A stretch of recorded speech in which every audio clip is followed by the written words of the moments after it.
রাশিয়ার president Vladimir Putin বলেছেন, ইউক্রেনের সঙ্গে রাশিয়ার সংঘাত শেষের দিকে এগোচ্ছে।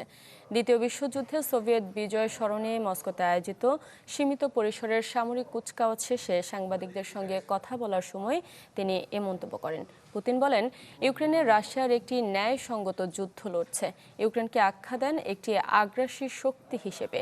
ন্যাটো জোটের অস্ত্র ও সমর্থনের নিন্দাও জানান রাশিয়ার প্রেসিডেন্ট। বলেন, দীর্ঘমেয়াদী শান্তি চুক্তি চূড়ান্ত না হওয়া পর্যন্ত ইউক্রেনের প্রেসিডেন্ট ভলোদিমির জেলেনস্কির সঙ্গে সাক্ষাৎ করবেন না তিনি আরও বলেন, ইউরোপের জন্য নতুন নিরাপত্তা ব্যবস্থা নিয়ে আলোচনায় আগ্রহী রাশিয়া।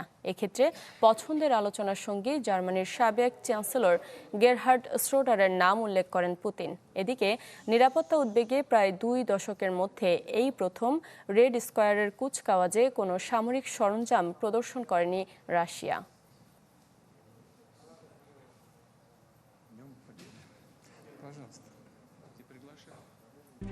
RICL TMX, যুগের পর যুগ স্থাপনা থাকে মজবুত।